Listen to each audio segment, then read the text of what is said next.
So I'm going to explain a little bit about wireless as a great target for us, and I've covered a few of these already, but I wanted to get a little bit deeper. And then I'll show why administrators don't really protect it very well, beyond the lack of knowledge and understanding.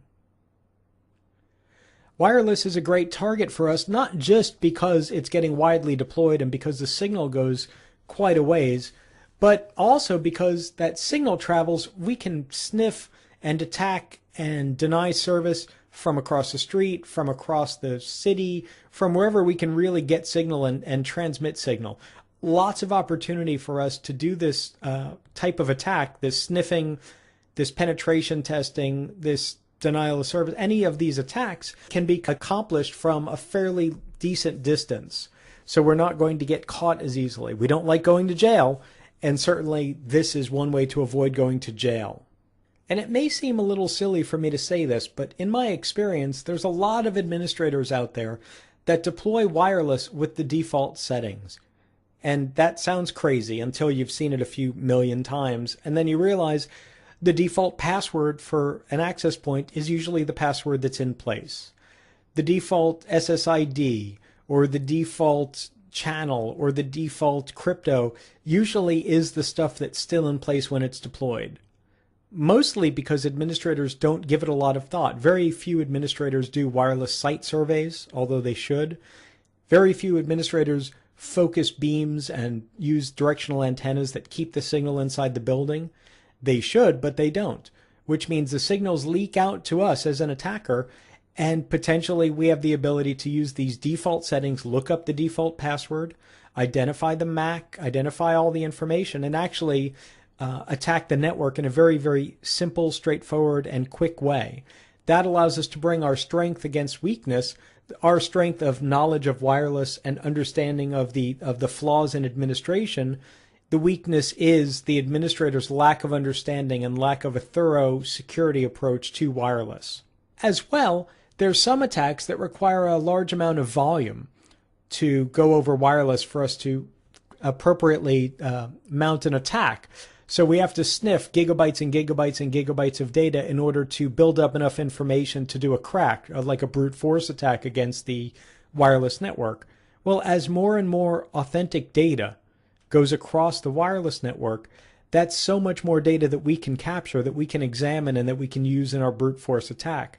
So actually, it works in reverse. The administrators put more and more stuff on the wireless, thinking that it's maybe more secure or simply easier. For an attacker, that's a benefit. That's a bonus. We're just getting our attacks made that much easier by bad administration or bad planning. So why don't administrators protect wireless networking very well?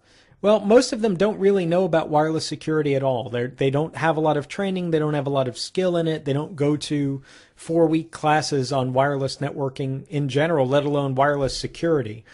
So they may have a 1 hour, 2 hours of training on it from a vendor.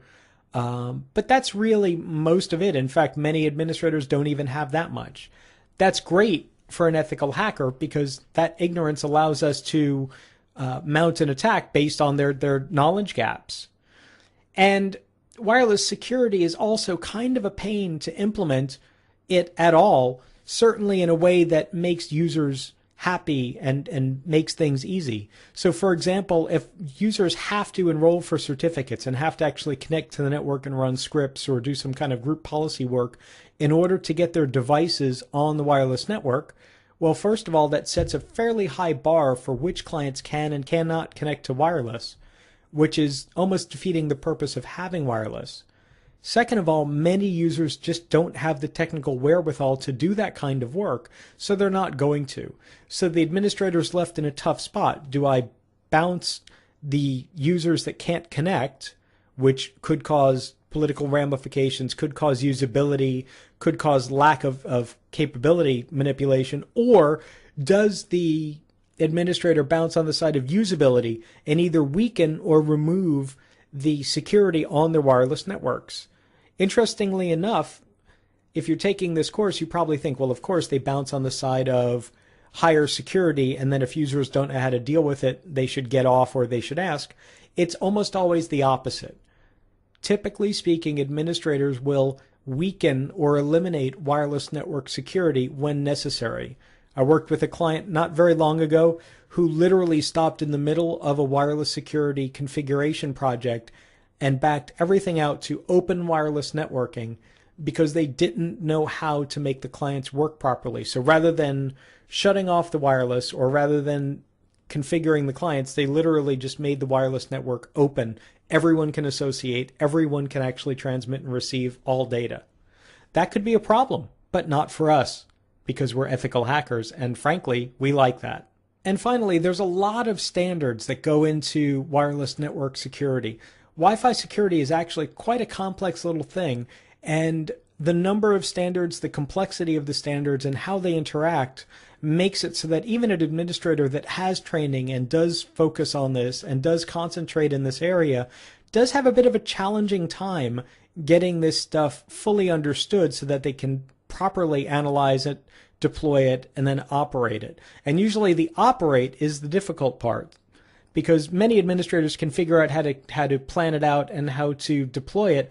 But when things break, one of the first bits that goes is security. If something doesn't work, if users can't access, in a wireless scenario, many times the first thing that goes is security. Turn that off. Let's see if it works now. Your television can't connect, or your new monitor can't connect, or your printer can't connect. We'll shut off wireless security, and maybe the intention is just to shut it off for a little while, just to shut it off for troubleshooting. But if it doesn't go back on, that's a major problem. Or if it goes off, even for testing or troubleshooting, while the ethical hacker is running their tests and probing, well, there we go. We're into the network, and we're probably never going to be gotten back out of the network.